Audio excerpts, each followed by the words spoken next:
Hello बच्चों, प्रश्नावली कौन सी 7.1 क्लास कौन सी 9। ठीक है, 9 का 7 नंबर टॉपिक कर रहे हैं। पार्ट नंबर भी 7 है। तो इसमें क्या लिखा है कि ए बी रेखाखंड है। तो अपन लिखेंगे ए बी रेखाखंड है जिसमें पी मध्य बिंदु है। पी किसका है? मध्य बिंदु है।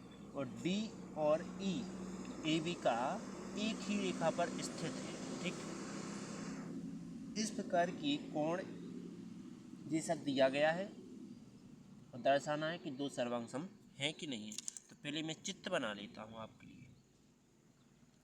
तो मैंने जी चित्र बनाया यहाँ इस प्रकार से।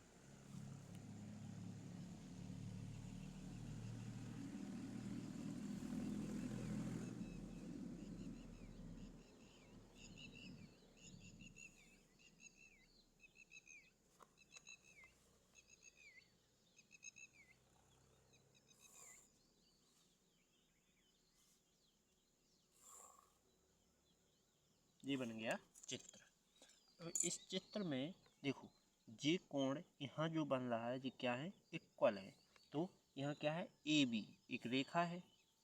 ए बी एक रेखा है जिसका मध्य बिंदु क्या है? पी है। ठीक, मध्य बिंदु पी है। तो देखो पी से ई तक और एक डी तक, दोनों क्या है? ए बी पर ही स्थिर है। ठीक है, एक ही बिंदु पर स्थित है, पी बिंदु पर।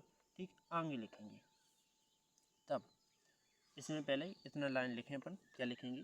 दिया है, दिया है।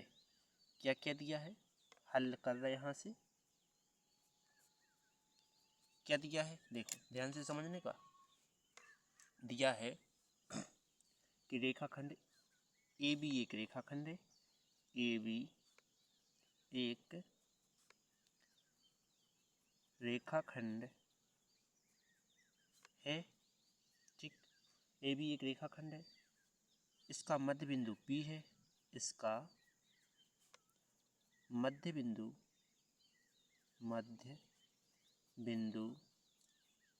कौन है? पी है। ठीक है, इसका मध्य बिंदु पी है। एवं देखो डी और ई एक ही बिंदु पर स्थित है। तो अपन लिखेंगे डी व ई एक ही बिंदु पर स्थित है। ओके, इसके बाद आगे तब लिखेंगे। तब क्या क्या दिया गया है? तब देखो दो कोण दिए गए थे। कौन सा? कोण बी ए डी। देखो बी ए डी, ये कोण बराबर है किसके? इस कोण के बराबर होगा। तो देखो ए बी ई के लिखेंगे, कोण ए बी ई के। ठीक, इसके बाद नेक्स्ट कोण, दूसरा कोण क्या दिया है? और कोण E P A. E P A जो कोण बराबर है किसके? इसके। तो डी पी बी बराबर है कोण डी पी बी के। ओके, इतना समझ में आया। इसके पश्चात फिर क्या कहेंगे? फिर कहेंगे अपन तब हमें सिद्ध करना है। तब लिखेंगे हमें सिद्ध करना है। ये तो खाली है पेन, एक और रेड पेन थी, कहाँ गई? यही होगी बस शायद। तब हमें सिद्ध करना है, सिद्ध करना है। क्या सिद्ध करना है? कि देखो त्रिभुज डी ए पी सर्वांगसम है त्रिभुज ई बी पी। ये तो है पहला नंबर टॉपिक। और दूसरा नंबर क्या कह रहा है? कि ए डी बराबर है किसके? बी ई के। ये अपन को सिद्ध करना है। ठीक, तो अब आगे क्या करेंगे?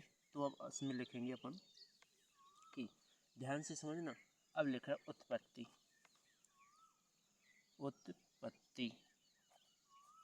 उत्पत्ति में क्या करेंगे? देखो हम लिखेंगे बिंदु पी ए बी का मध्य बिंदु है, मध्य बिंदु है। जैसे जो बिंदु P दिख रहा है ए बी के मध्य में ही आ रहा है, ठीक, ए बी का बीच बिंदु है, ठीक। इसके बाद क्या करेंगे, लिख सकते हैं अपन क्या, ए पी बराबर बी पी, ऐसा तो लिख सकते हैं। इतना समझ में आया। इसके बाद इसमें देखो एक कोण अपन को ज्ञात है, कौन कौन सा, कोण ई पी ए बराबर होगा कोण किसके, डी पी बी के। देखो ई पी ए जो कोण बराबर है किसके, डी पी बी के जो कोण, ठीक। तब आगे क्या लिखेंगे, दोनों कोण, दोनों ओर देखो, दोनों ओर कौन सा कोण जोड़ लेते हैं, जो बीच वाला, देखो डी ई पी डी, जो बीच वाला कोण जोड़ लेते हैं, जो वाला, ठीक।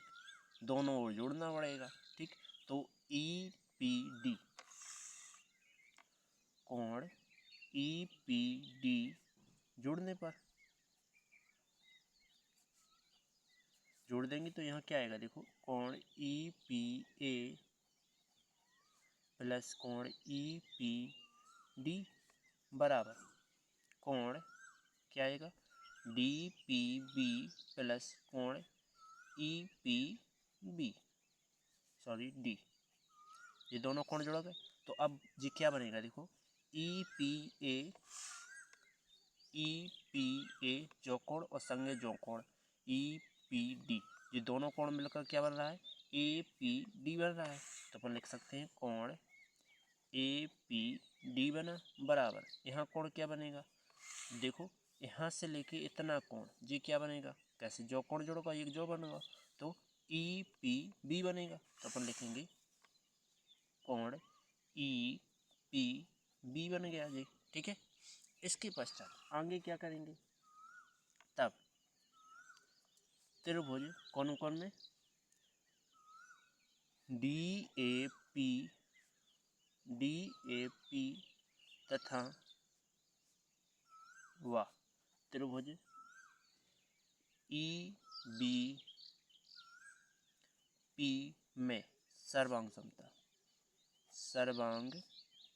समता नियम से, ओके। तो कौन कौन से, डी ए पी, देखो डी ए पी जो त्रिभुज ले रहे इतना बड़ो, ध्यान देने का, अपन ने जो कोण का है जोड़ो, क्योंकि देखो जो तो अपन के होगा तो जो इक्वल दागा, तो लेकिन जो ई में त्रिभुज में आ रहा हो तो पूरा त्रिभुज अपन लेंगे, कोण बराबर लेंगे इतना, ठीक। दूसरा कोण क्या बनेगा, जी रेड पेन से जो दिख रहा है त्रिभुज, ठीक है।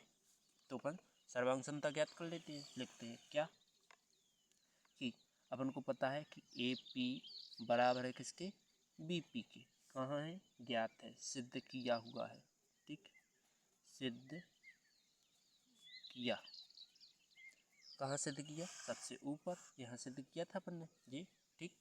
इसके बाद आगे फिर क्या कहेंगे कि कोण, इसको लिख लो क्योंकि अपन ने जी ज्ञात किया है, तो ए पी डी बराबर होगा कोण ई पी बी के, ये अपन को क्या है, ज्ञात है, ठीक।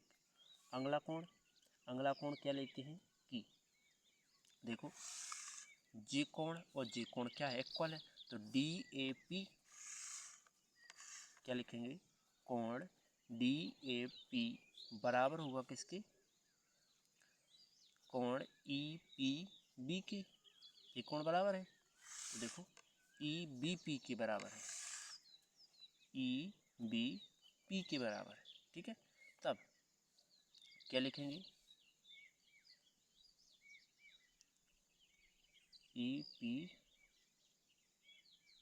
ई बी पी, सही आ गया। चलो ये भी तुम्हें क्या है, ज्ञात है, ठीक है, ज्ञात है। जब ये ज्ञात है तो अपन क्या लिखेंगे, तब लिखेंगे, तब त्रिभुज डी ए पी सर्वांग सम है त्रिभुज ई बी पी जो कि कौन सी नियम लग रहा है कि एस मतलब साइड, एंगल और फिर से एंगल पर सर्वांगसम है। ओके, इसके बाद लिखेंगे तो इसके जो तो पहला सॉल्व हो गया, अब दूसरा कर रहे हैं यहाँ सॉल्व। तो इसके प्रत्येक संगत भाग क्या होंगे, बराबर होंगे या समान होंगे, समान होते हैं, जो कि क्या हो सकता है, देखो कि ए डी बराबर होगा किसके, बी ई के। ओके, यही तुम्हारा आंसर, इसी को तुम्हें प्रूव करना था। ओके, वीडियो अच्छी लगी तो लाइक और सब्सक्राइब कीजिए, बेल आइकन प्रेस कीजिए, जिससे आने वाली वीडियो आपके नोटिफिकेशन के जरिए आपके पास पहुंच जाए। चलो चलते हैं नेक्स्ट प्रश्नावली की ओर, क्योंकि 8वां टॉपिक हम नहीं कराते हैं क्योंकि ये आता नहीं है। ठीक, चलो, हमें पेपर में नहीं आता है, हमें तो आता है। ठीक है।